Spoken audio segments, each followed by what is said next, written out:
વડોદરાના તાંદલજા વિસ્તારમાં મોટી મસ્જિદ પાસે પાલિકાનું બુલડોઝર ફર્યું હતું, જેમાં 3 જેટલી ગેરકાયદેસર દુકાનોને જમીનદોસ્ત કરવામાં આવી હતી। તાંદલજા ગામ મોટી મસ્જિદ પાસે આવેલા સિટી સર્વે નંબર 306-307ના સરકારી પ્લોટ પર વર્ષોથી ગેરકાયદેસર રીતે તાણી બંધાયેલી 3 જેટલી કમર્શિયલ દુકાનોના દબાણોને ચુસ્ત પોલીસ બંદોબસ્ત વચ્ચે તોડી પાડવામાં આવ્યા હતા। આ સમગ્ર ડિમોલિશન કામગીરી મામલતદાર કે.એસ. ભોઈની પ્રત્યક્ષ ઉપસ્થિતિમાં અને વડોદરા મહાનગરપાલિકાના દબાણ શાખાના અધિકારી ચિરાગ શાહની આગેવાની હેઠળ કરવામાં આવી હતી। આ પ્લોટ પર વર્ષોથી ગેરકાયદેસર બાંધકામ ખડકી દઈને વ્યાપારી પ્રવૃત્તિઓ ચલાવવામાં આવી રહી હતી, જેની સામે પાલિકાએ લાલ આંખ કરી હતી।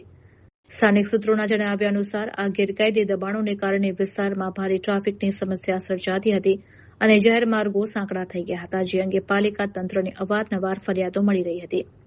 આ ફરિયાદોને પગલે જ પાલિકાએ આકરી કાર્યવાહીનું આયોજન કર્યું હતું। કામગીરી દરમિયાન કોઈ કાયદો અને વ્યવસ્થાની સ્થિતિ ન બગડે કે કોઈ અનિચ્છનીય બનાવ ન બને તે માટે જેપી રોડ પોલીસ સ્ટેશનનો મોટો કાફલો ઘટના સ્થળ પર તૈનાત કરાયો હતો।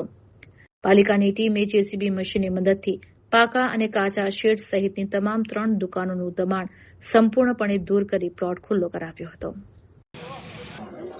તાંદલજાના સિટી સર્વે નંબર 306 અને 307 આ કોમર્શિયલ 3 દુકાનોના દબાણ છે, એને દૂર કરવા માટે અમે ઓગસ્ટ 2025માં જે તે વખતે હુકમ કરવામાં આવેલો હતો।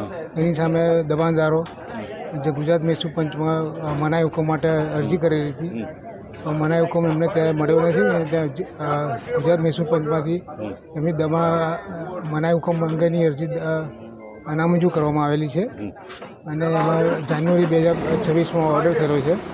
એટલે આજે તાત્કાલિક અમે ગોઠવી અને આ દબાણ દૂર કરવાની કાર્યવાહી ચાલુ કરી દીધી છે। કયા માણસોને સાથે રાખીને દબાણ દૂર કરવામાં આવે છે?